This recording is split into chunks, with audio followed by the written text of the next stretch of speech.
Assalamualaikum warahmatullahi wabarakatuh.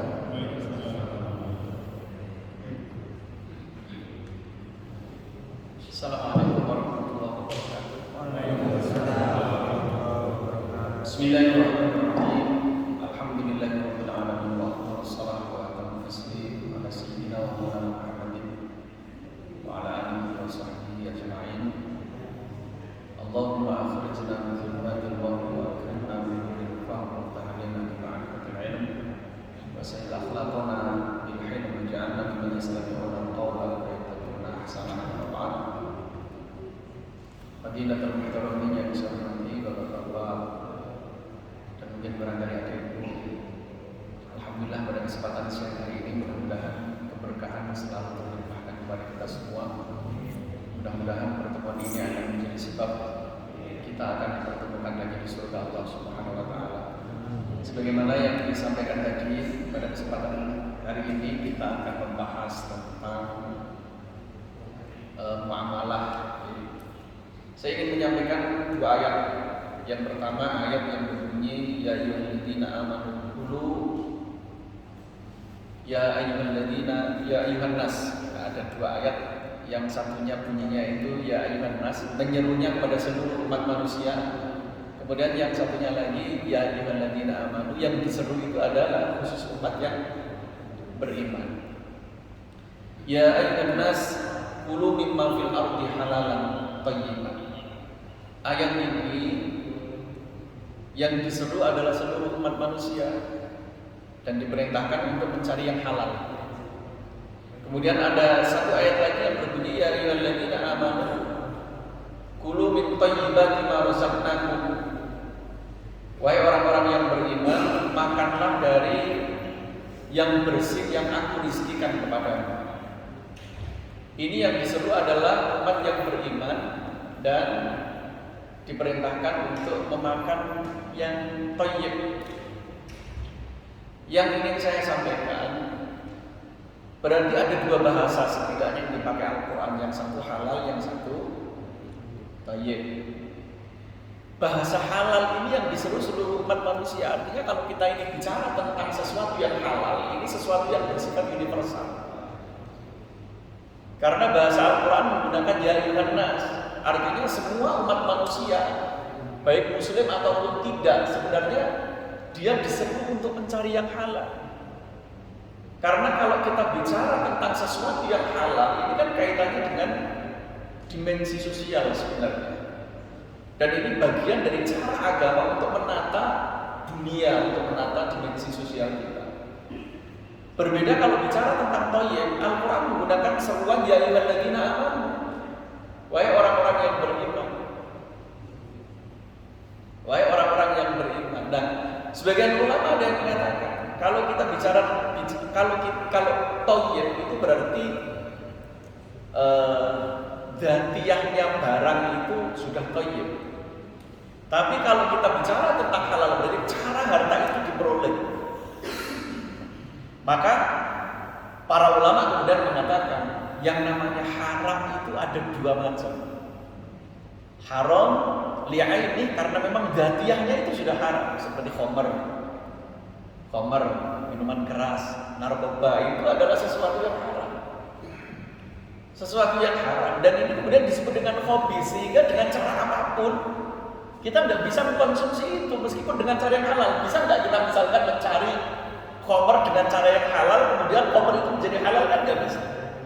Karena memang dzatiyahnya barang itu pun sudah hobi, sudah kotor dan sudah haram. Ada lagi nanti sesuatu itu sebenarnya boleh, tetapi kemudian menjadi haram karena li'aridin. Haram karena cara mendapatkannya dengan cara yang tidak benar. Inilah yang kemudian Al-Quran mengatakan la ta'kulu amwalakum bainakum bil batil. Jangan kalian memakan harta di antara kalian itu dengan cara yang batil. Nah, ini berarti ada dua seruan dengan penggunaan bahasa yang berbeda. Ketika Al-Quran mengatakan halal, berarti yang dimaksud adalah cara kita mendapatkan harta itu. Ketika Al-Quran berbicara tentang thayyib, berarti memang sesuatu itu yang memang betul-betul Di dalam ayat yang lain, Al-Quran memadukan dua-duanya. Halalan thayyiban. Tidak hanya sesuatu itu bersih, tetapi cara mendapatkannya juga dengan cara yang benar. Nah, inilah yang kemudian selalu disampaikan oleh para ulama, diserukan oleh para ulama, karena ini juga seruan Al-Quran kepada para rasul. Ada ayat yang berbunyi, ya ayyuhar rasul kulu minat thayyibati wa'malu sholihan. Wahai para utusan Allah, kulu minat thayyibat, makanlah yang bersih-bersih, makanlah yang baik-baik, wa'malu sholihan, dan berbuatlah amal soleh.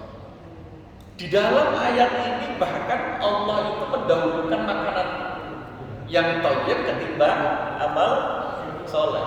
Sekali lagi, di dalam ayat ini kalau Al-Quran itu kan nggak ada sesuatu yang nggak memiliki arti, nggak ada sesuatu yang nggak memiliki faedah.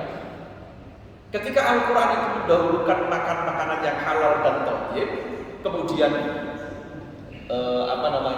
menaruh setelah itu amal soleh, artinya makanan yang halal yang thayyib ini lebih utama ketimbang amal soleh. Dan inilah kemudian yang menjadikan mengapa para ulama itu mengatakan, makanan yang halal itu menjadi kunci, karena itu akan berpengaruh terhadap amal soleh kita. Sehingga ada satu riwayat yang mengisahkan konon, saya tidak tahu ini benar apa tidak. Ini konon ada cerita, setan itu kalau melihat kita khusyuk beribadah, itu mereka berunding di antara sesama setan itu. Coba lihat dulu makanannya halal atau tidak. Kalau ternyata makanannya tidak halal, biarkan.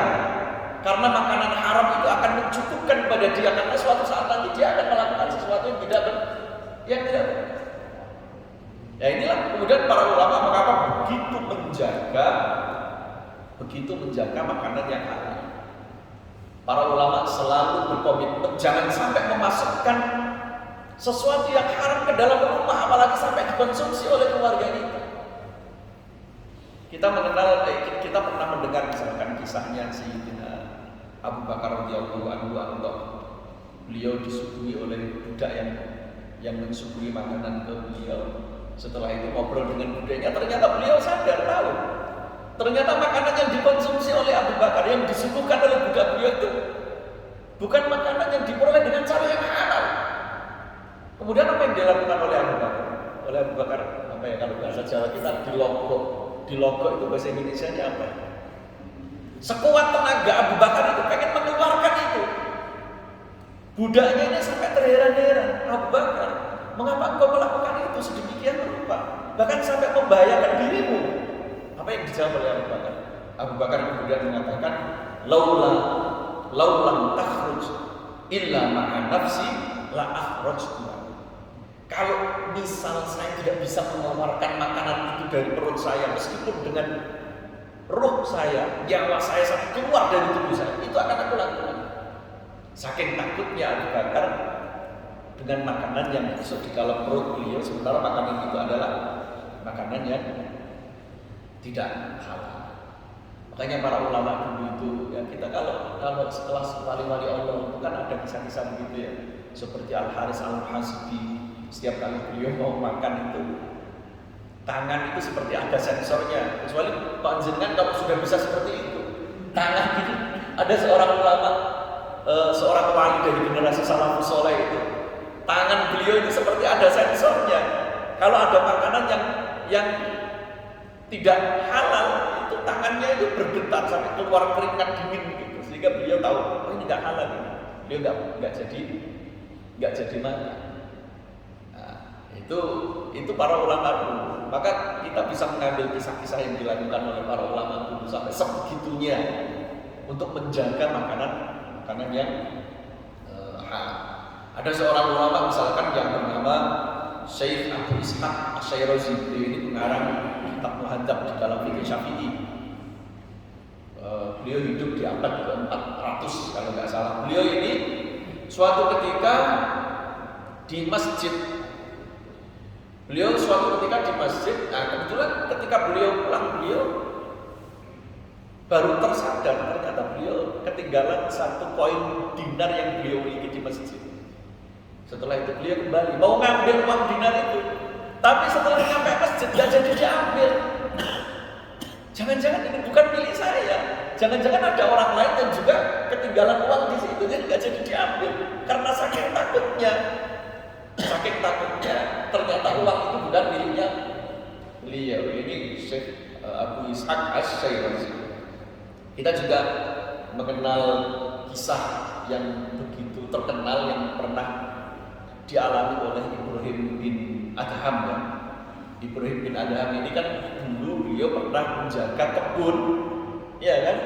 Beliau pernah menjaga kebun di rumahnya orang kaya.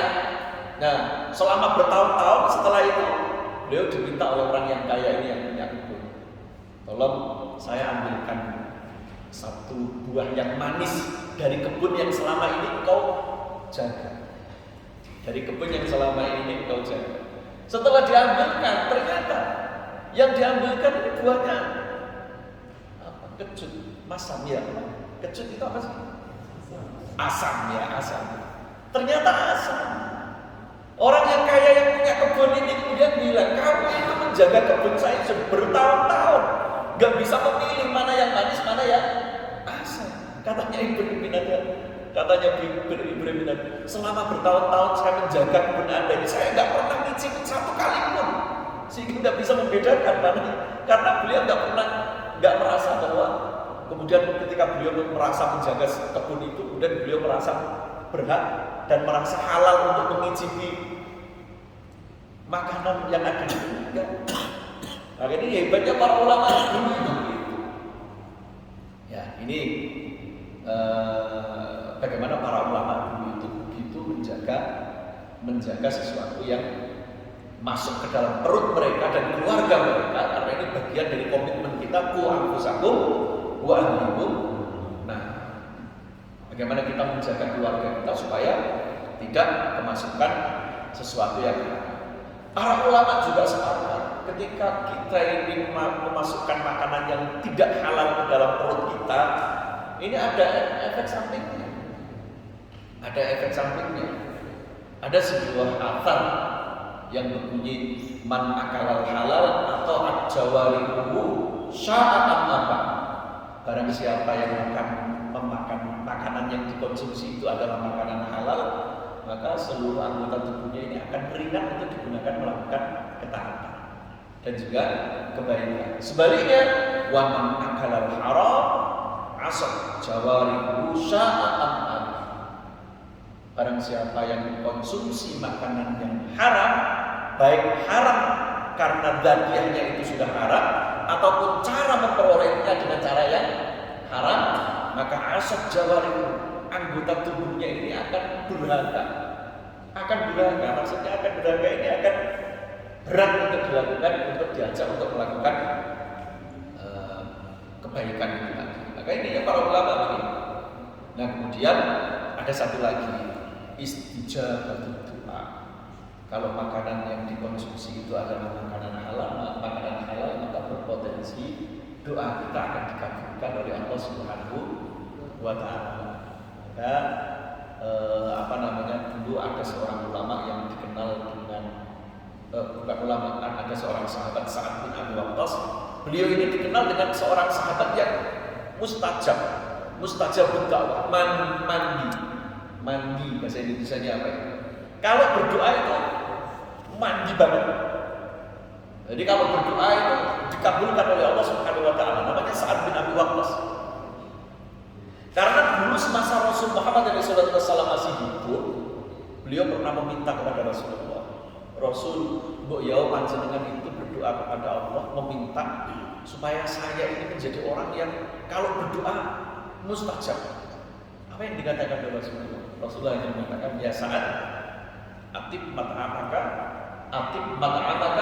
takun mustajab da'wah. Sa'ad, tipnya hanya satu. Jika engkau makanan yang engkau konsumsi itu adalah makanan yang bersih dan halal, maka engkau akan menjadi orang yang doanya selalu dikabulkan oleh Allah Subhanahu wa taala. Ini makanya istijabatul doa. Kemudian Ini yang paling penting kalau menurut saya, yang akan menjadi ketakutan kita bersama. Kalau makanan-makanan halal itu akan menyebabkan sholahud dzurriyyah. Sholahud dzurriyyah itu akan mendapatkan keturunan yang sholih, akan mendapatkan keturunan yang sholih. Syekh Abdul Qadir Al-Jilani di dalam bukunya yang berjudul Al-Ghunyah, beliau mengatakan, wa idza zaharat amaratu hamalil mar'ah, ketika seorang perempuan itu sudah kelihatan bahwa dia itu sedang hamil, kata beliau, falyusaffi hidaaha minal haram wa syubhat, maka tolong perempuan yang sedang hamil itu selalu dijaga makanan yang dikonsumsi, jangan sampai dia mengkonsumsi makanan yang haram ataupun syubhat. Kemudian beliau juga mengatakan, liyukhlaqal waladu ala asasin la yakunu la lisyaitani alaihi sabil. Tujuannya apa? Perempuan-perempuan yang hamil itu harus dijaga betul makanan yang dikonsumsi itu adalah makanan yang halal, supaya tidak ada pintu masuk bagi setan. Untuk suatu saat ketika anak ini sudah lahir, digoda dan diselewengkan perilakunya oleh setan. Sehingga menjaga makanan halal ini bukan ketika anak itu sudah lahir kemudian kita mencari rezeki yang halal kita berikan kepada anak istri kita, enggak. Saat anak itu di dalam perut itu kita sudah berkewajiban untuk menjaga itu. Bahkan ini yang paling penting. Anak ketika di dalam perut itu yang paling penting. Makanya kita ini yang paling kita takutkan ini. Sehingga makanan yang halal itu akan menyebabkan sholahud dzurriyyah, akan memiliki anak keturunan yang soleh. Itu yang menjadi tentu yang menjadi cita-cita kita bersama. Kemudian ada lagi efek dari makanan yang haram. La yuwaffaqu li amali sholihat, berat untuk melakukan amal-amal yang sholih seperti yang saya sampaikan tadi itu. Bapak-bapak yang saya hormati, nah kemudian begini. Kemudian kalau kita bicara tentang halal tadi itu kan ulama ada yang merujuk, maksudnya para ulama ada yang memaknai halal itu hanya ada proses bagaimana satu harta itu diperoleh. Artinya di sini kita bicara tentang transaksi, bagaimana harta itu bisa menjadi milik kita, termasuk di dalamnya adalah jual beli. Ketika bicara tentang muamalah, ketika bicara tentang transaksi, maka ada penghulu hukum sebenarnya yang menjadi kaidah para ulama. Ulama mengatakan ar-ridha sayyidul ahkam. Rela itu menjadi penghulu hukum. Artinya apa? Saat bertransaksi itu yang harus paling dijaga itu adalah tidak ada keterpaksaan, saling rela, iya kan? Tetapi rela itu kan adanya di dalam hati. Siapa yang bisa memastikan bahwa saat bertransaksi kedua belah pihak itu punya kerelaan? Siapa yang bisa memastikan itu? Maka di sini dibutuhkan fikih. Fikih itu ada, itu tujuannya apa? Untuk mengawal supaya transaksi muamalah yang dilakukan itu betul-betul atas dasar kerelaan. Makanya harus ada ijab qabul, harus ada sighah, ya kan? Harus ada ijab qabul, harus ada sighah. Sighah itu ya transaksi itu ada ijab qabulnya. Ya ini saya beli, ya ini saya jual. Karena apa? Ijab qabul itu, sighah itulah yang mengejawantahkan apa yang ada di dalam hati. Nah, kemudian para ulama menyempurnakan itu dengan syarat-syarat yang lain. Misalkan ijab qabulnya itu harus fi majlisin wahidin atau ittihadul majlis, di majlis yang sama. Misalkan ada syarat bahwa barang yang dibeli itu harus musyahad ru'yah, bisa dilihat.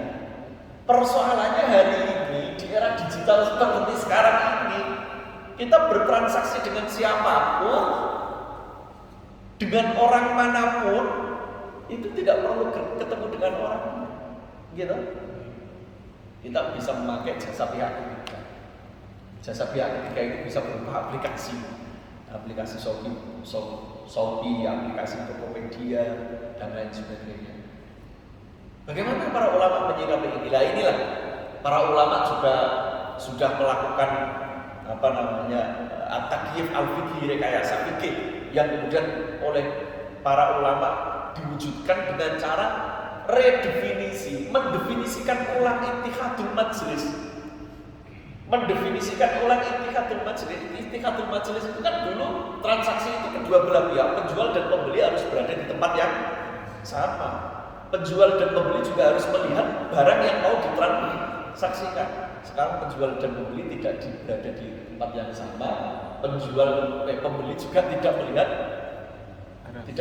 barang yang mau ditransaksikan. Inilah para ulama kemudian mendefinisikan ulang itu. Para ulama mengatakan ittihadul majlis itu, yang namanya majlis itu majlisul aqdi, tempat transaksi itu. Yang dimaksud dengan majlisul aqdi itu bukan tempat yang sama, tetapi waktu yang sama. Nah, bukan tempat yang sama, tapi lebih pada waktu. Jadi yang dimaksud ittihadul majlis ini adalah bukan tempat yang sama, tetapi pada saat itu ada dua orang yang sama-sama berkomitmen untuk bertransaksi meskipun di tempat yang berbeda. Nah, ini para ulama kemudian begitu. Kemudian apakah sudah dirasa cukup dengan melihat barang itu bukan dengan mata telanjang tetapi melihat gambar? Kita kalau mau beli sesuatu kan hanya melihat gambar, tapi itu dianggap ulama sudah cukup karena dijelaskan dan dideskripsikan spesifikasinya. Nah, sehingga para ulama mengatakan bagaimana hukum jual beli online. Sekarang ini kan eranya sudah sudah sedemikian rupa, kita membeli apapun tidak perlu ketemu dengan orangnya, tinggal telepon, by phone misalkan, atau dengan aplikasi-aplikasi itu. Nah, ulama mengatakan itu tetap boleh, tetapi kembali ke masing-masing.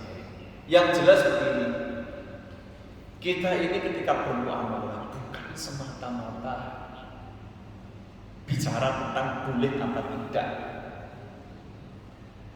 Bukan semata-mata itu. Kalau boleh itu harus. Ketika kita bertransaksi harus memastikan bahwa kita melakukan sesuatu itu boleh.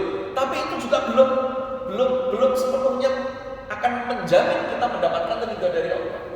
Nah, ini loh yang paling penting itu. Karena ridho Allah itu terletak di balik syariat yang sudah ditetapkan oleh Allah Subhanahu wa Ta'ala. Maka yang bisa mengawal itu semua adalah iman kita. Terkadang sesuatu yang boleh, tapi kalau itu berlebihan, maka itu menjauhkan kita dari ridhonya Allah Subhanahu wa Ta'ala. Maka iman kita yang akan mengawal itu. Karena dengan iman kita akan berusaha semaksimal mungkin untuk bisa warok. Warok itu tidak hanya menjaga diri dari sesuatu yang haram, yang syubhat juga kita jaga, bahkan yang halal sekalipun harus kita jaga. Karena yang sesuatu yang halal sekalipun kalau berlebihan maka itu bukan warok lagi. Sesuatu yang halal sekalipun kalau berlebihan itu akan menjauhkan kita dari ridho dari Allah Subhanahu wa Ta'ala. Padahal ridho itu yang paling kunci. Ridho itu yang paling kunci. Tapi setidaknya dengan tahu fikihnya, dengan tahu bahwa ini boleh, ini tidak boleh, minimal kita sudah berkomitmen dan berusaha untuk mendapatkan ridho dari Allah Subhanahu wa Ta'ala. Bapak-bapak yang saya hormati, mungkin itu yang dapat saya sampaikan. Barangkali ada tanya jawab atau ada yang ingin bertanya, monggo.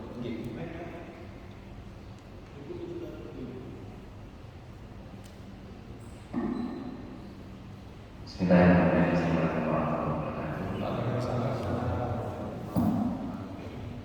Tadi ada bagian yang menarik tulisannya tentang untuk kehati-hatian juga ya terkait dengan transaksi jual beli. Pada prakteknya di pasar kita kan suka tahu mana saja, dan ini hal ini kurang sering melemah kita masalah video antara penjual dan pembeli. Kalau pembeli